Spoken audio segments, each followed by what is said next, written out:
Glad you could join us. Is it still raining there? Well, funny story. Although I belong to the Rotary Club of Washington, D.C., I live in Long Beach, California. So it's nice and sunny here. All right. How about here in the room? Do we have any visiting Rotarians here in the room? Guests of Rotarians?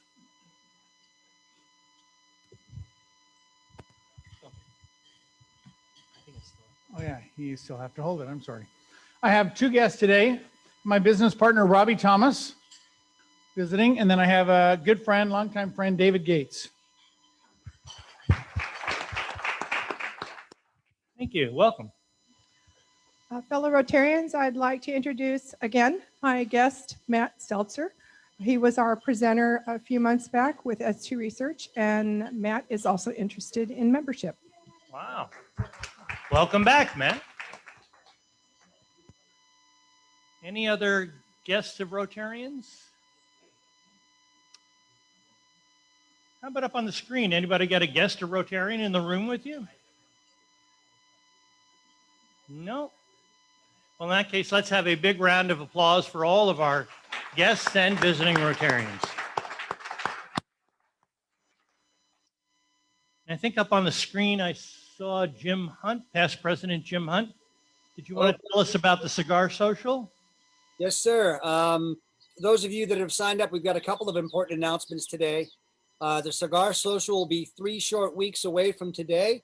If you signed up at the meeting and you're at the meeting today, please go up and see Sean before you leave. We need to gather some personal information that will be on an individual sheet for you in order for you to gain access to the Creech Air Force Base on June 17th. We're looking forward to a really great night out there. The USO is going to host us with some snacks and a little bit of food, some beverages. If you have a special beverage you'd like to bring that. And as always, it's a $10 fee per person, and bring 3 cigars, 1 to smoke, 1 for the exchange, and 1 for our troops. We look forward to a really great night. Anybody has any questions, let me know. We'll be sending out a map also, or an email in a couple of weeks to let you know where to go and park. We're going to go and park and gather together on the 95 just outside to the north of town up here. And what I'd like you to do, for those of you who have a really big vehicle, bring that vehicle that day. We're going to try to boil down from about 15 that we have signed up already to just a few vehicles if we can. So we'll carpool when we get there, and that'll be in an email coming in a couple of weeks. Thank you. Thomas, did you want to tell us about a matching grant opportunity?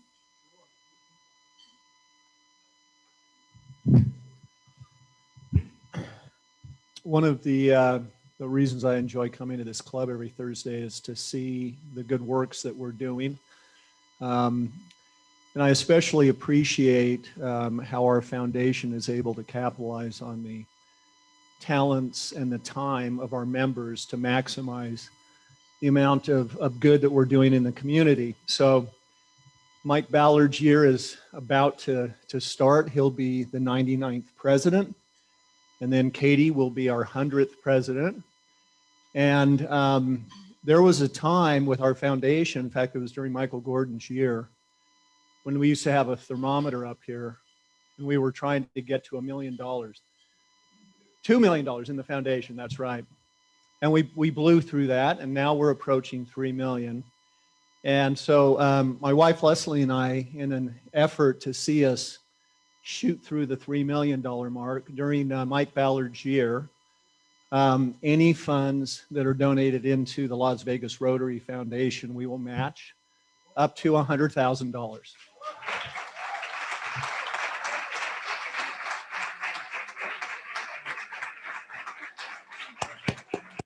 Thank you.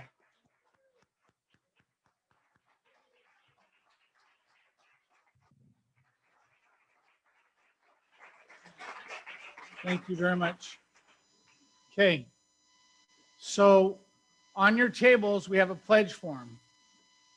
Remember the power of the match. We appreciate anything and everything you could do for us. All of you serve in so many ways. And Tom, we appreciate the enhancement or the incentive you have to help us contribute even more. we're pretty close. I think we could probably do it in the next 6 weeks if we all do what I think we can do. And I'd like to start, and I'm going to do $2,500.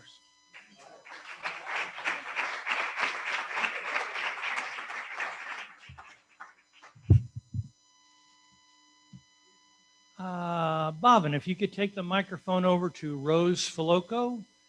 I think Rose had an announcement about the debunking and also about the 25 Club.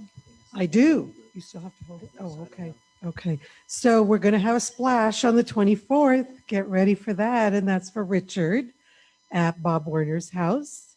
And then next Thursday is our last 25 Club mixer under Richard's year. And that's going to be at Spanish Trail Country Club. So we need RSVP so I can clear you through the gates.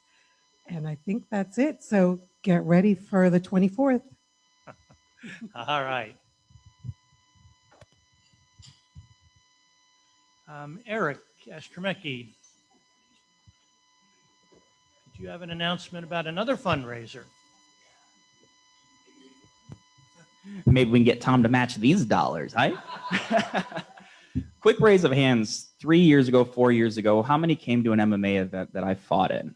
Can I see how many people raised their hands there? I think Kirk was there too, a few others. So awesome. Yeah, this is great. So I'm not fighting in this event June 12th. I'm actually the promoter. And we've assembled a professional grappling promotion that is partnered with Harley Davidson and Red Bull.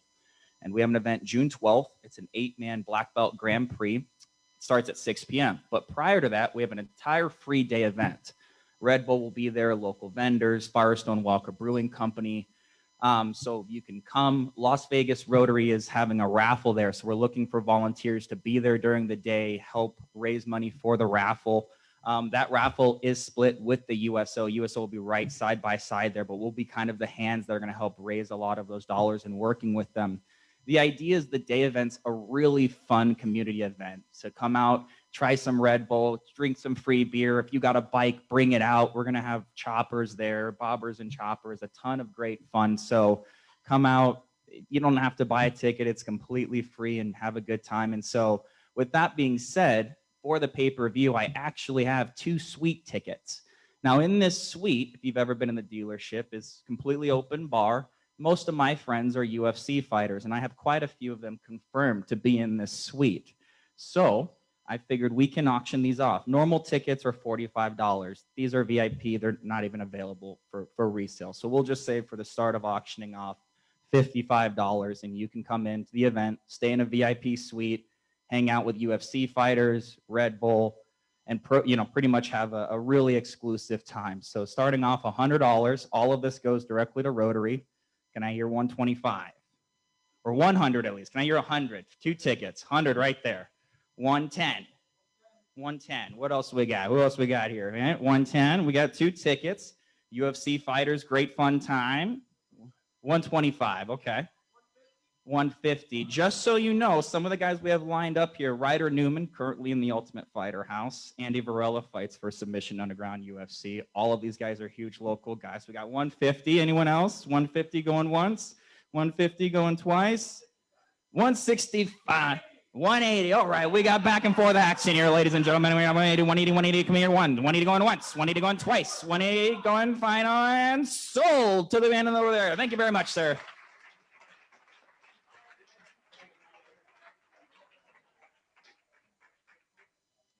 And moving away from Ultimate Fighting to books, Marie, did you have an update on Breakfast with Books for us?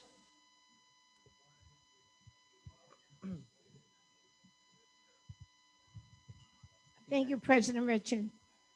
As you know, Breakfast with Books did not just sit on their hands when we had the COVID-19.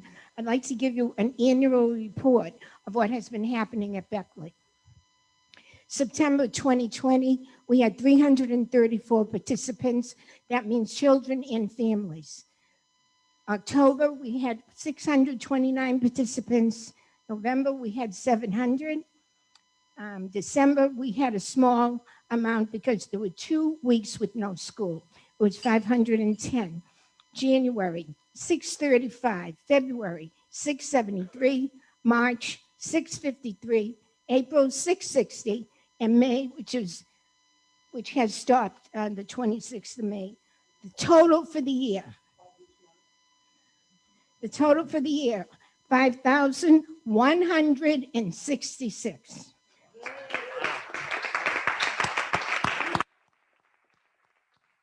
Now, we haven't been able to have it at the school, as you know, but as the song says, see you in September. Thank you, Marie, and thank you to everybody on your committee for all that hard work. Do you want me to speak about valedictorian? Would you like me to? Okay. We had 54 schools in the Clark County District that we honor each year at a valedictorian luncheon. Because of COVID, we were not able to do this. But we are still honoring these students. What we have done is sent them a certificate and a check for $100. So they are really being honored. And I would like to thank President Richard and Sean and Tina Bishop and Kathy May and Bill Houghton for their help to make this happen. Thank you. Thank you, Marie. I'm going to skip the rest of my announcements since we're running kind of long here and move right into fines. And so if you pick up the wheel today, you'll see, in addition to photos from last week's meeting, there's a photo of our Sergeant at Arms who went AWOL during the meeting. And so Russ had to fill in for him. And unbeknownst to Bob, and of course, our club does have a satellite circulating around the earth, and we were able to capture an image of Bobbin while he was AWOL. Bobbin, what do you suppose the fine for being AWOL should be? I mean, yeah. Well, what do you suppose that vintage tractor you're riding on is worth? Oh, it was nothing at all. In my defense, that picture is so that I can possibly post it on like a farmers only dating website, because you don't have to be lonely at farmersonly.com. So.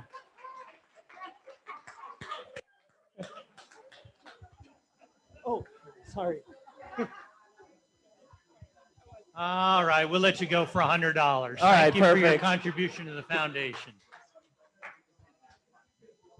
So now that we've got money coming in, let's get some money going out. In the raffle today, the ticket to pull a joker would be someone here in the room, 826-7459. 8267459.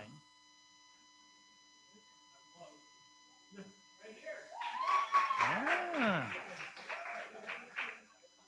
One of our guests. So the way this works, you get to come up here and try to pull the joker. And if you pull the joker, you get half the pot and the other half goes to the foundation. Yep. Go ahead and pull a card. And hold it up to the audience so they can applaud the fact that you didn't win. But you do get a $10.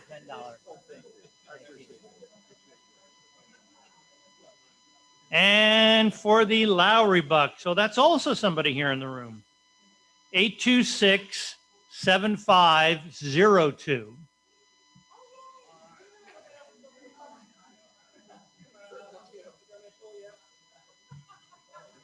All right, Janice. There you go. I trust you, you're Rotary.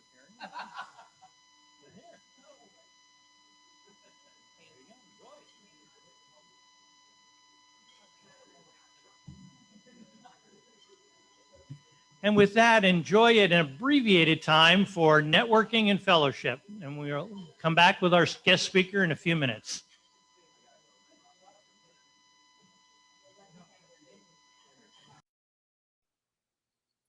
Anybody know what the speaker is or who the speaker is?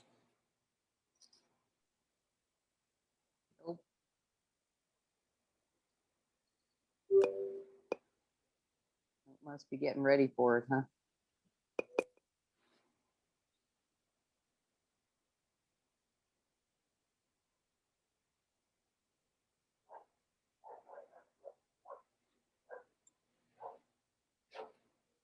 When he does that, I can't see anybody on my screen on my iPad. Swipe right. Hmm. Swipe right a couple of times and get us. Yeah, not on my iPad. So no one else is getting the wheel, I take it then, because that's how I. Fellow Rotarians, I want to take this time to recognize some of our friends in the room who have attained another level of Paul Harris Giving Society, which we recognize those folks that have made contributions to Rotary International Foundation that help support our international programs. So without further ado, I would like to recognize Bert Reiner with his Paul Harris +1.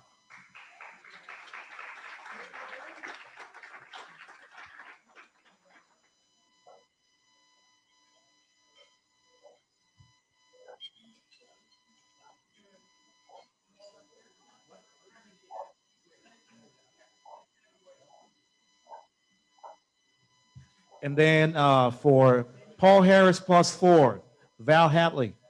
Come on out.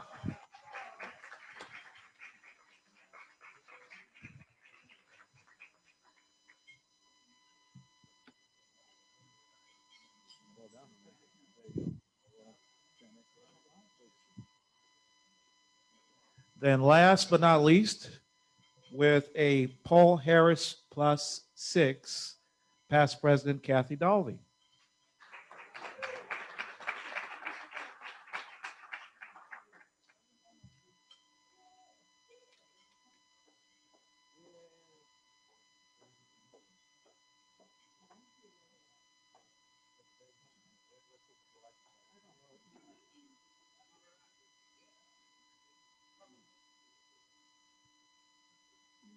Thank you, everybody.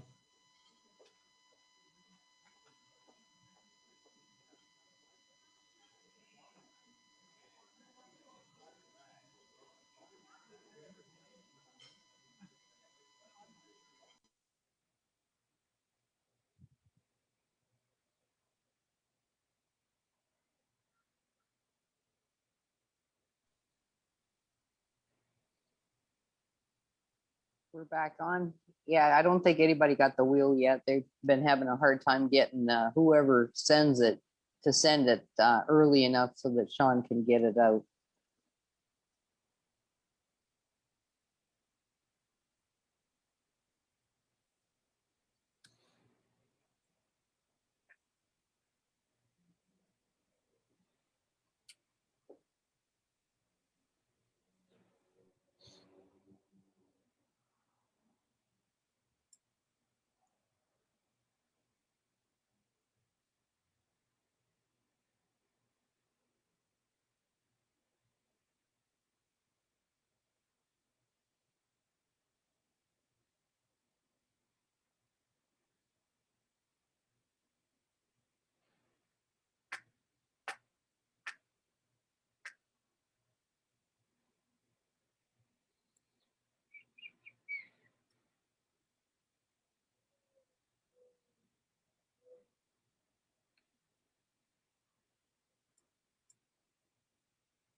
Just got the wheel in my email, literally the second.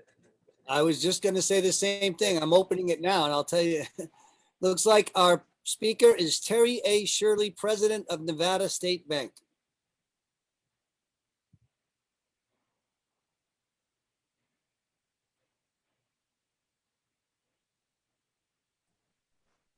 Now I get the tractor chair. Page 5. Oh, yeah.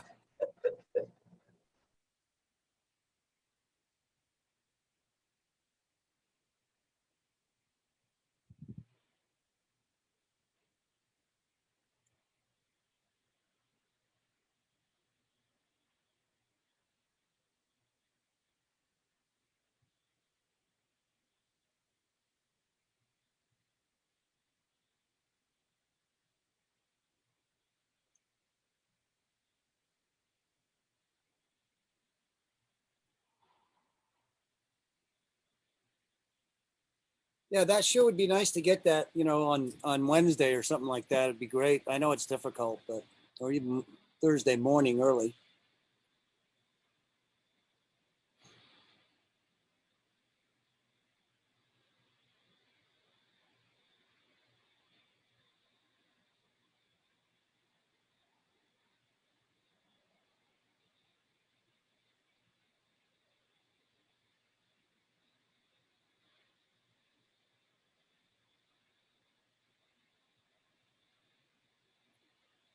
So that must be Rosalie's boss then, I guess, right? No, isn't she with them? I was wondering slash assuming.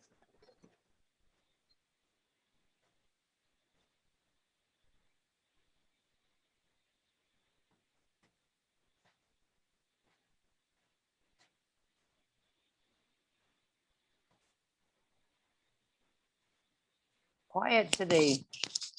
Yeah. I'm just, Actually, I had to leave to take a phone call, so I just got.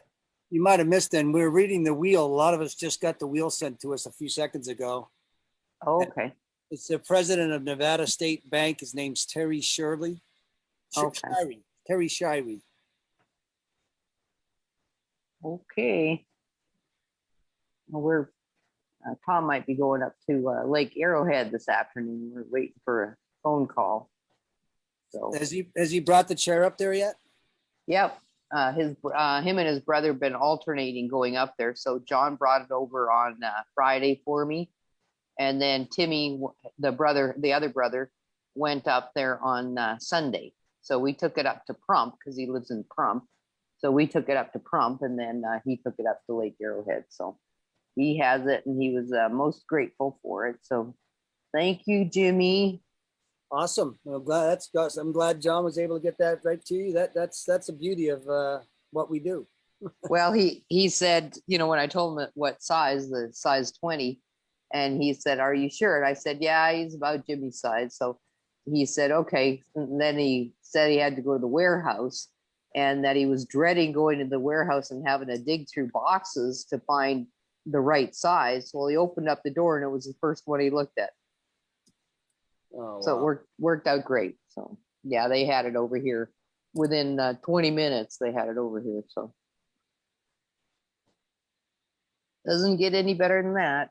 No, and it really was unbelievable. I had a situation where Leslie's grandmother needed one a couple months ago, and she's in Guatemala. And Wow. I thought there's no way we're going to be able to do that, or shipping one would be more than the cost of the wheelchair. Maybe I don't know. Right. But with John's help, we made a phone call, and there was a Rotary Club, believe it or not, that was delivering wheelchairs last year, and they had finished their project doing it, but they got one and they got it to her. Wonderful. Yeah, it's really great. I listened in on the district conference this past weekend, and because they were doing it virtual, they did it totally different than they've ever done before. So they had all 65 clubs doing a 4-minute presentation on what they accomplished for the year. And I was, although it was grueling listening to the calls for 3.5 hours, it was amazing and inspiring to hear how much was actually accomplished in a pandemic year. And some of the most active service projects were the small clubs. You know, club member, you know, we've got clubs with 12 to 16 member of our members, club. and Who is our guest, who is going to continue again with the theme of Memorial Day. And for those of you who thought Memorial Day just meant a day when you would barbecue in the backyard, or if you grew up near the coast, the first day of summer to plan a beach vacation, Memorial Day actually means a lot more. And Ted is going to tell us about that. Hi, guys. I can't tell you what a pleasure it is to be back among you just for this visit. I've missed you all. I've thought of you often, prayed for you, and I'm glad the club is so viable. Thank you for allowing me to be here, President Richard. Richard asked me to talk a little bit about Recognition Day, which is now known as Memorial Day. Decoration Day began in 1882, just several years after the Civil War that ended in 1865. It was a time to remember and honor the soldiers who died in that very traumatic conflict that claimed the lives of over 620,000 soldiers, both from the North and the South. In 1967, Congress passed a federal law that changed the name of Recognition Day officially to Memorial Day, and it was to be celebrated on May 31st. In 1971, a federal law changed the date of Memorial Day to the last Monday in May, and that's how we now celebrate Memorial Day. Memorial Day now includes honoring the airmen, soldiers, sailors, and Marines who have died fighting in combat. I emphasize fighting in combat in all the wars and conflicts in which the United States has been involved. Those include the American Revolution, World War I, World War II, the Korean War, the Vietnam War, Iraq, and Afghanistan.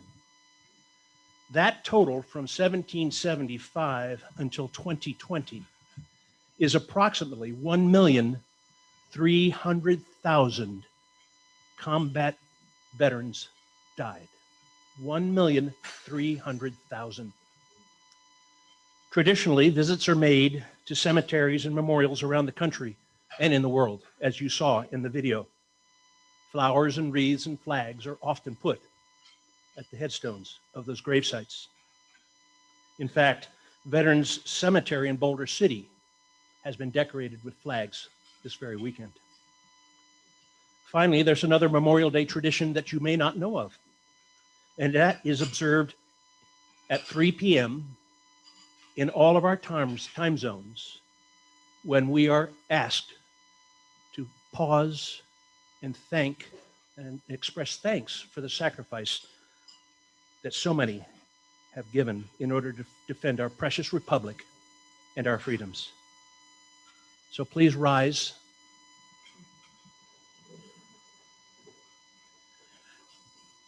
I would like to enjoin you to take a few moments and prayerfully and silently give thanks to the men and women who have died protecting our fabulous country.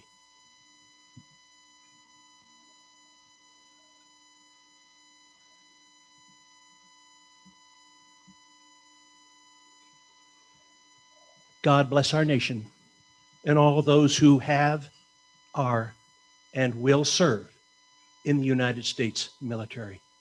Thank you for this privilege of sharing this with you.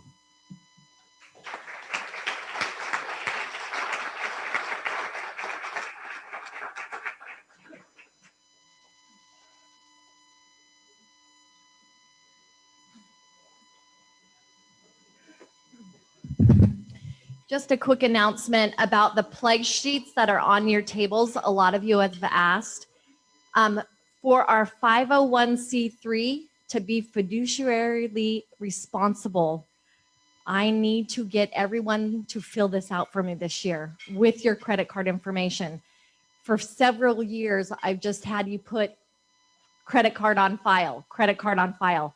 However, after 3 to 4 years of doing that, if we were to be audited, which there is a chance, we would need to have proof that you have given me permission to charge your credit card. So please, this year, help me out by everyone. If you're using a credit card, if you're not, that's fine too, but everyone fill one of these out to help so that we are fiduciarily responsible. Thanks.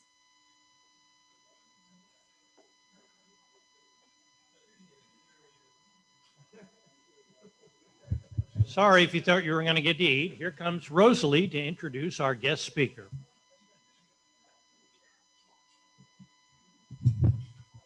Hello, everyone. I am honored to introduce Terry Shirey, President and Chief Executive Officer for Nevada State Bank, Executive Vice President of Zion's Band Corps, and my colleague. Terry holds a CPA certificate, has been in the financial industry since 1995. Currently, he serves as Executive Committee member of the Vegas Chamber Board of Trustees, Trustee of the College of Southern Nevada Foundation, Director of Nevada HAND, past Chairman of Nevada Bankers Association and Vegas Chamber, 2020 WALK Chairman for Juvenile Diabetes of Southern Nevada. Terry is very passionate about our community, giving back to small businesses and the success of our local economy. Please give a warm welcome to Terry Shirey and my boss.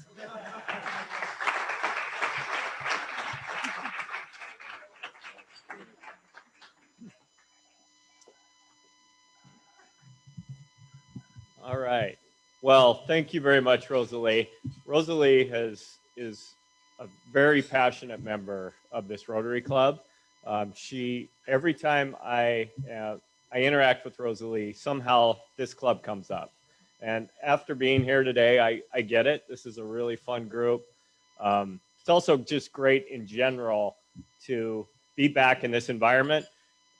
Before 2020, I thought I was an introvert, and I definitely found out otherwise. I am so happy to be back amongst crowds of people, Las Vegans, back out in our community. So, and that's kind of a lot of the theme of what I wanted to talk about today was what happened in 2020, kind of how the banking industry reacted to it, and hopefully give you some insights into kind of broader economic trends that are existing because of that. And then kind of where do we go from here? What's happening in the future? So I do have a presentation, some slides. Read them if you want. Don't pay attention if you don't. I just pulled out a few key points from my comments to kind of highlight a few things. So, but I'll just start with going back in time to March of 2020. And for the first time in over a decade, started having a lot of conversations about the safety and soundness of people's money, how FDIC insurance worked. You know, as we were right on the eve of the government shutdown, it was apparent that the pandemic was going to be a major issue for our economy. There was a lot of fear. And what I tried to tell people then, and I continue to say today, is what we're about to experience is an economic crisis, not a financial crisis. This time looked much different than it did in 2008 and 2009, where banking was very much at the center of what went wrong. One of our favorite pastimes in banking is to complain about regulators and regulations. But kind of looking back, a lot of lessons were learned through the Great Recession. And a lot of the regulations proved to be quite beneficial, I think, to the banking industry, and on a broader scale, I think, to our entire financial system. So I don't want to weigh you down with a bunch of numbers, but I'll just tell you, I wanted to kind of compare and contrast where we were in 08 compared to where we were in 2019, and why that matters, and I think continues to matter. there's kind of three things you look at in banking in terms of how safe is your money at that bank. First of all, what are the quality of the loans and how strong are the borrowers? That's probably the most important thing. If a bank's made a bunch of bad loans or loans that are at risk of going bad in a down economic cycle, that's when you're going to see problems. There's going to be a lot of write-downs and write-offs. Banks are going to take losses, and as we saw in the Great Recession, some banks are actually going to have to close because of that. You also look at liquidity, cash in the banking system. That's really the lifeblood of banking. It's the lifeblood of most businesses, but in particular banking, that's our primary product. We take deposits, which I like to call our inventory, and then we sell it in the form of loans. If you don't have enough deposits, you can't make those loans that help fuel our economy. And then the last thing is capital. How much cushion do you have to absorb losses should you have an economic downturn? And at the end of 2019, the industry was very well positioned to withstand what we went through. And this is before stimulus. Stimulus, and I'll talk about that in a sec, was a total game changer. And then I think took a lot of the risk to the financial system off the table. But even before that, we had about 20% more capital in the banking industry than we did in 2008. And that's significant. And a lot of that is due to regulation. It's due to the Dodd-Frank Act and stress testing. I'm sure you all have heard of those things. They had a meaningful impact and had us well positioned from a capital perspective. Tons of liquidity. In 2008, we had lent out, the industry had lent out almost every dollar that it had taken in deposits. And that's a risky proposition. You don't have much room for error then.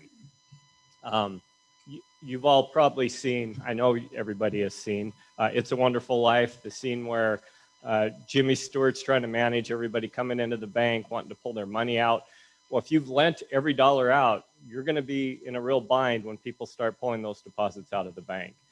And at the end of 2019, only about 80 cents of every dollar had been lent out, which is actually a very healthy ratio.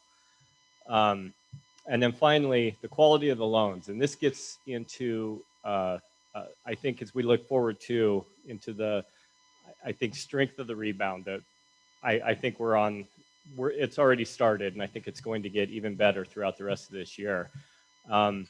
Lending was much different in 2019 than it was in 2007, 2008. I think we all heard the stories or knew people who had purchased multiple homes back in the last recession with no money down, had no skin in the game. And that was a recipe for disaster once real estate values started falling. There was no incentive for anybody to stay in that home.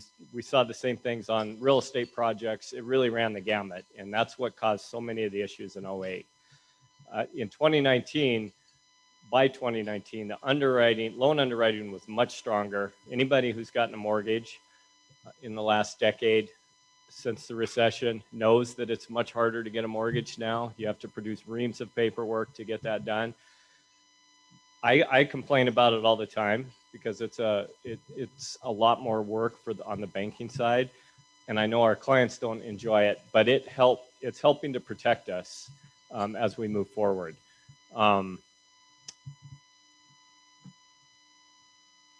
So then stimulus. End of March, Congress passed the CARES Act with the Paycheck Protection Program. The banking industry had literally a matter of days to kind of put together an infrastructure to originate what ended up being millions of loans to people who were extremely worried about their business. We look back now and say, okay, it's okay now. Everybody kind of got through this. Most companies got through this. But if you look back to March of last year, it was scary. I talked to a lot of small business owners who were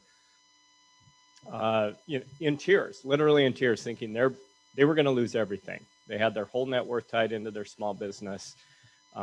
Large businesses were experiencing this too, but clearly it's very impactful to a small business. They don't have access to capital. So the Paycheck Protection Program was truly a godsend. And my colleague Rosalie is a great example. She worked days, nights, and weekends in those early periods to get as much funding as we could. And you know, we're all watching CNBC, seeing that the dollars available going down. Everybody's in a panic, but you know, I've never been prouder of the team at Nevada State Bank and frankly the industry for stepping up the way it did. It didn't always go smoothly, and some of you, I guarantee, have some horror stories and some very stressful times related to all of that. But it's pretty amazing when we look back. Pretty much everybody that needed funding got it at the end, with some drama along the way. But it was, it really, I do think saved our economy and has allowed us to be where we are right now. I gave you some of the numbers here so that you can have some sense of the scale of the whole deal. So far 11 million loans have been originated, almost $800 billion.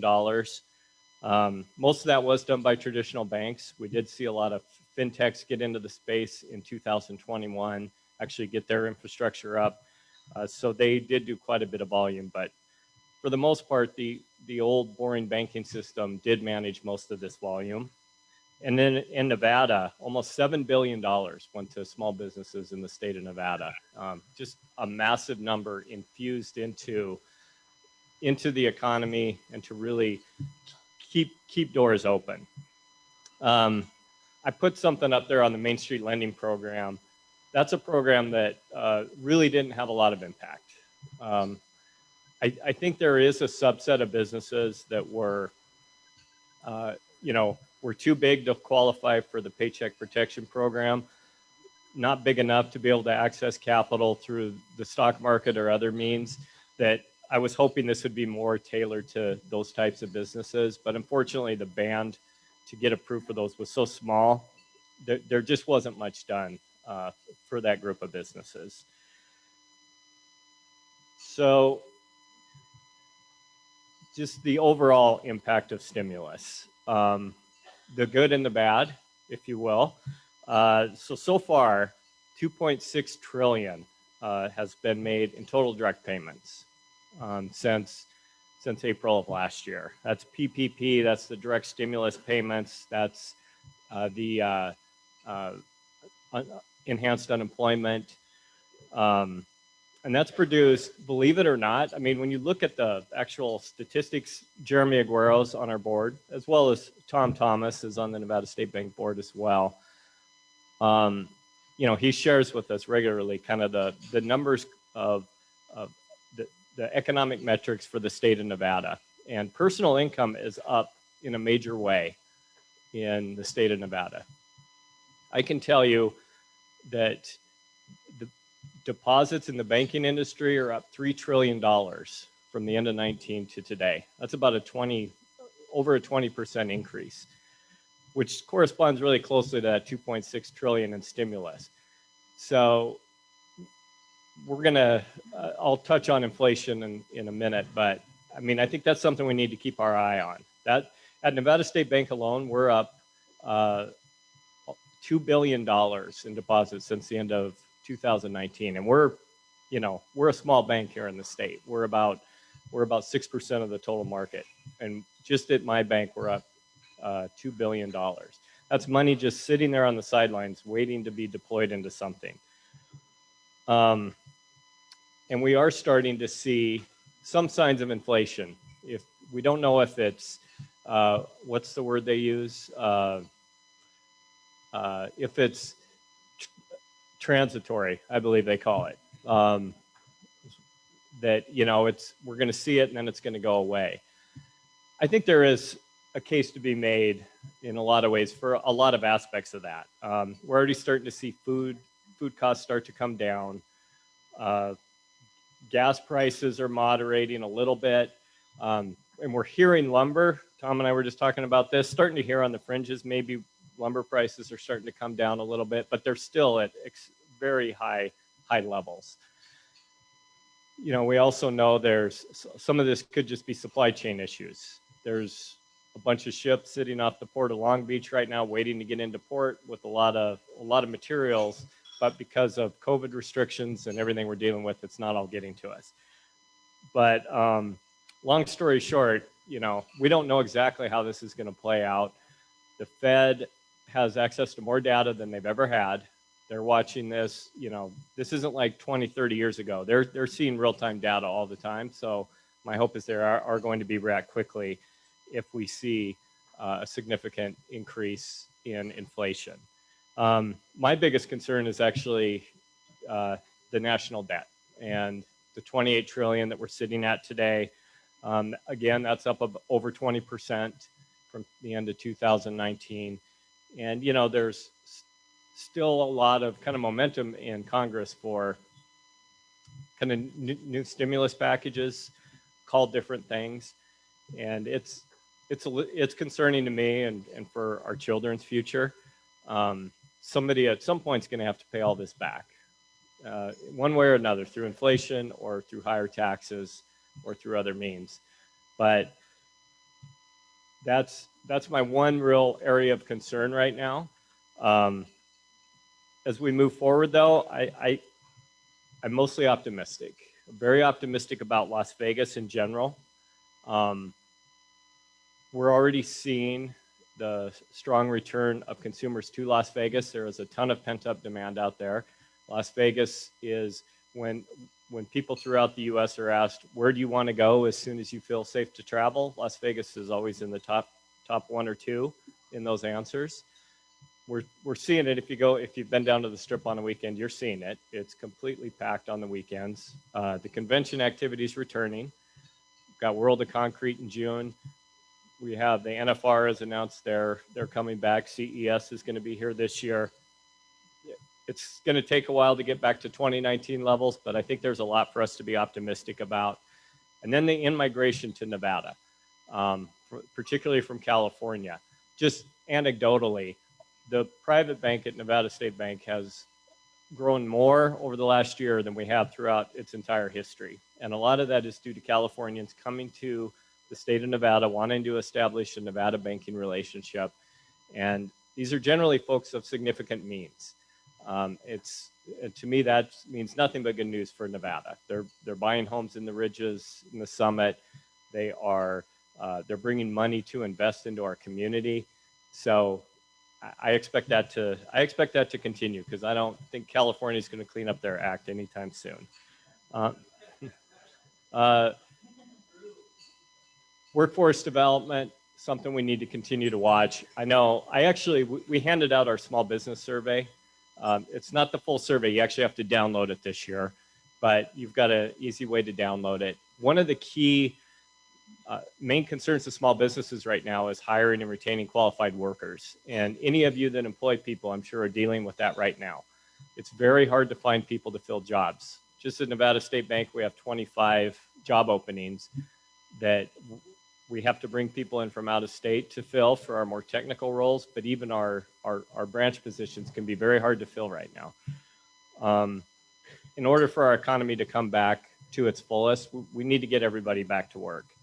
And I actually meant to not start on the rising interest rates and finish on something more positive, but I'll just really quickly, if there's something besides the national debt to keep your eye on, it's rising interest rates and what that could potentially mean for the broader economy. I mean, I just did a little math. If you just kind of isolate the housing market and look at the average or the median home price of $350,000. If mortgage rates went up 2 percentage points, so let's say from 3% to 5%, the payment it would take today to buy a $350,000 house could only buy a $275,000 house. And we know consumers make decisions based on payment. There's a lot of other variables. There could be wage inflation. There could be a lot of things going on once rates start to rise. And I think there's a lot of really good quality demand buying homes in Las Vegas right now. People that are going to live in them, they're not going to bail at the first sign of a decline in the home price. There's a lot of structural reasons why we shouldn't worry too much about it. But just to be aware, rising interest rates they are going to have an impact on asset prices, on disposable income, on a lot of things. So it's something I keep an eye on. And frankly, higher interest rates are better in banking. We like it when they go up. We get more margin. We make more money. But it is something to keep our eye on with the economy. But you know, at the end of the day, I think Las Vegas it's an amazing city. I've lived here 21 years now. Thought I'd be here a couple of years and would probably move on to somewhere else. And now it's very much home. And to see the city coming back to life in a big way is so encouraging, very exciting. I've got our team out there under the idea that now's the time to go seize the opportunity. The economy's coming back. We need to be out in the market. Let's go grab some of this growth that's happening. And I'm very excited about the kind of midterm prospects for Las Vegas and our ability to recover from all this. With that, I would be happy to take any questions or any comments from any of you. Yes. I can't touch the mic. Okay. All right. We're not sure yet. Okay, cool.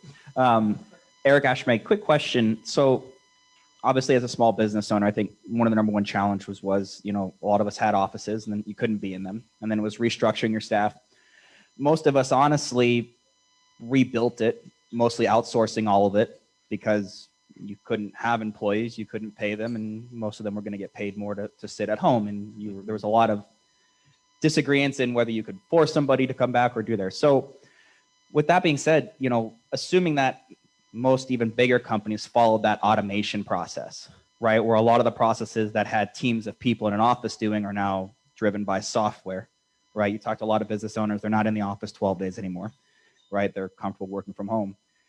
You're going to see a huge kind of shift in that. And so, you know, bringing people back to work is going to be great, but you're not going to see that till September, till that unemployment boost goes away. I mean, I talk to a few of my staff all the time, and they tell you directly, if you ask them, we'll see you in September. Mm-hmm. You know, and that's especially the underlying service industry, from, you know, the stuff that feeds it, the hospitalities, the cleaners, the different things like that, underlying industry that services a lot of the experiences we've come to go.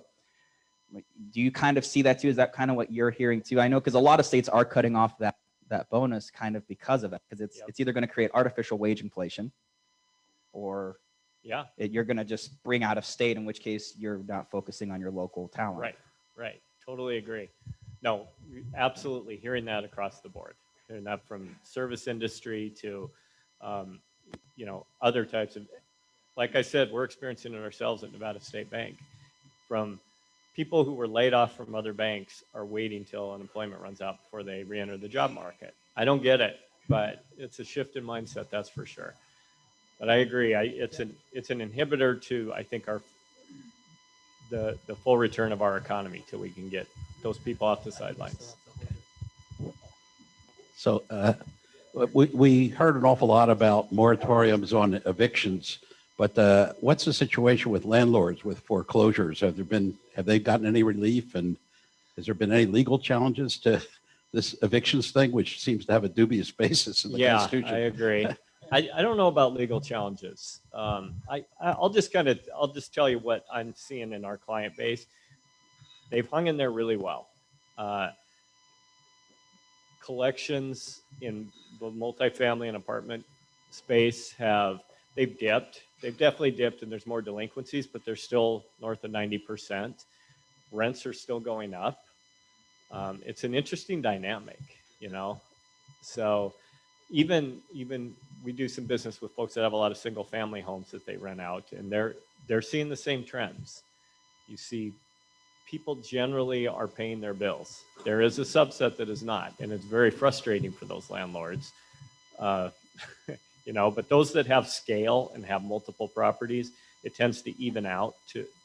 They're able to spread the pain out because they only have a small number that really aren't acting in good faith.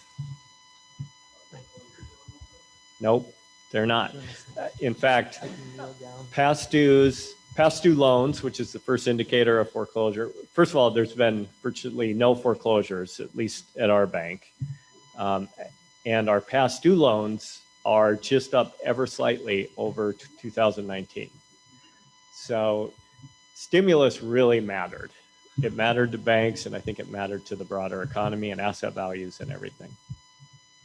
Hi. So, I was just kind of curious. Do you think people possibly aren't coming back to work not because of the unemployment, but because they're making, of course, they're making more, but the studies just show that banks just don't pay enough to live off of. I mean, I think banks pay maybe $16 an hour, something like that. Or I'm not sure which bank it is, but I know they said coming up soon they're going to start paying more because I feel people are realizing that they just don't get paid enough and they can't live off of that. And when they got that boost from unemployment, it was more, but it was because it was a living wage.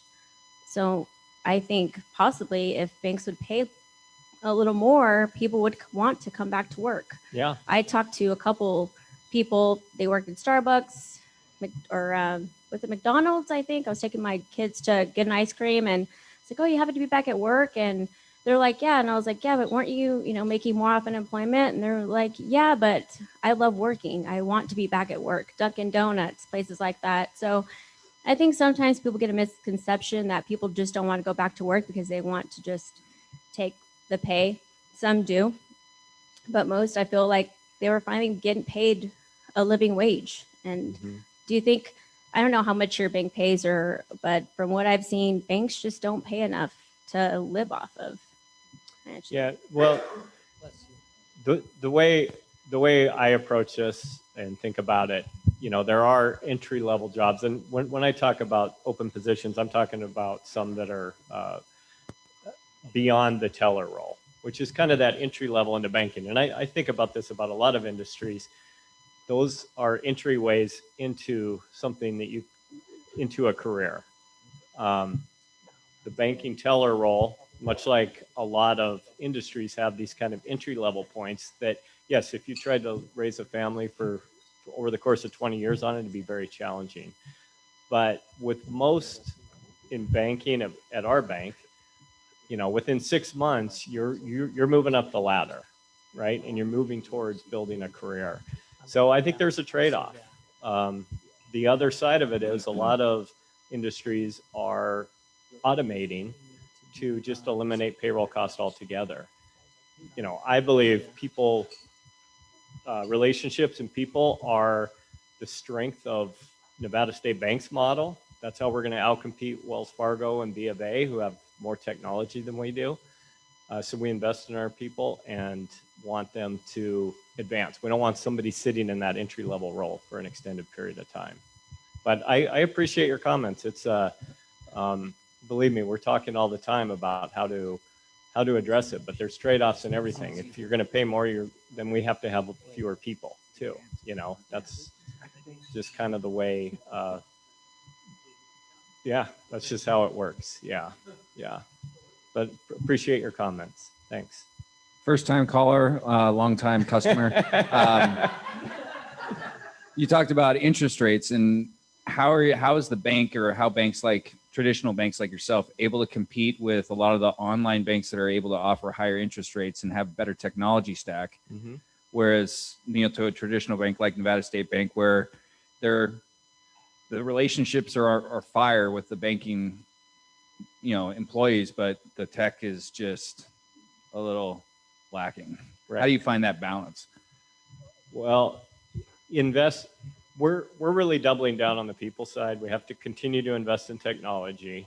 And we are investing heavily into technology, but really do think the differentiator is going to be relationship. And I know that just sounds like words, but during PPP, that's where I felt like we really lived that, because Capital One and their 0.4% you weren't going to be able to get anybody on the phone to help you. We'd have Rosalie working at midnight to help you get your loan done. 1 o'clock in the morning.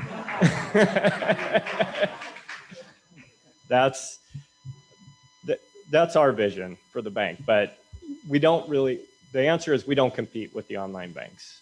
If all you want's interest rate, then we're probably not the bank for you. We're not going to try to compete there. And frankly, in this environment, we're telling people, you know, I said, we're up 2 billion in deposits. We have nowhere to put that money right now, except the Fed earning 0.10%. So it's like, go ahead and pull that money and send it to Capital One for a while. You're going to get a better rate than you're getting with us. And that's okay. As long as we keep the relationship and we got your checking account, I'm good.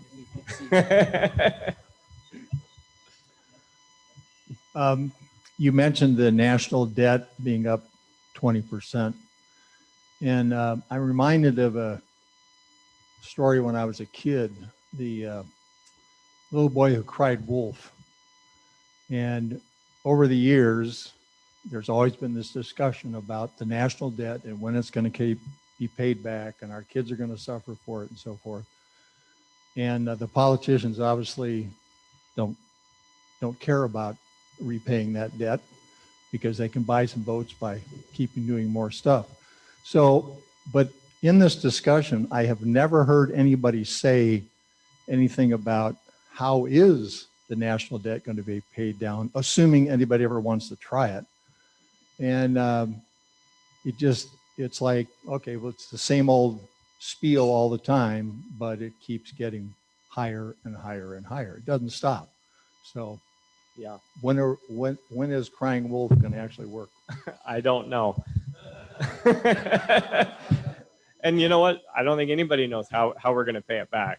But it's kind of, as a banker, we loan money to somebody. We want to know their business plan, how they're going to pay us back.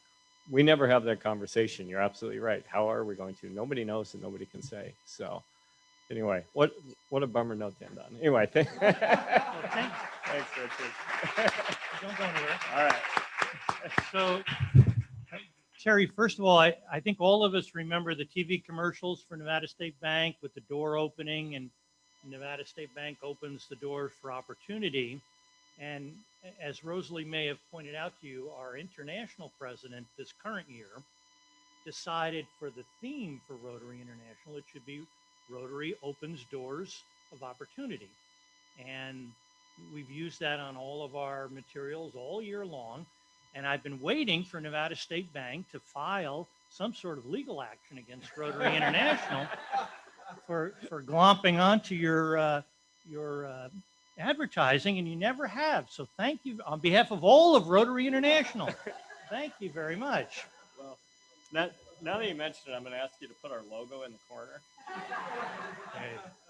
And we don't give away trinkets to gather dust on the shelf. Instead, we make a donation in your name to the USO, a Share What You Can award. And we're happy to do that for you for a great talk today. Thank you. Thank you. I appreciate it.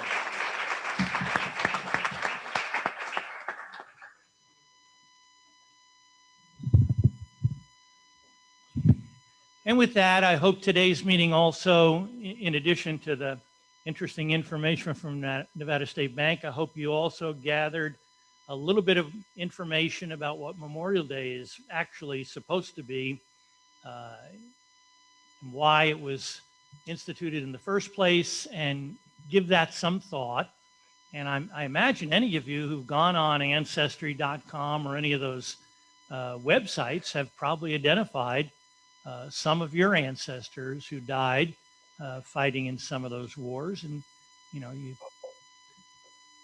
you might want to take this opportunity to think about them. With that, meeting adjourned. Have a good week, Zoomers. Bye, Zoomers. Jimmy, take care of yourself. Bye-bye, everyone. Bye, everybody.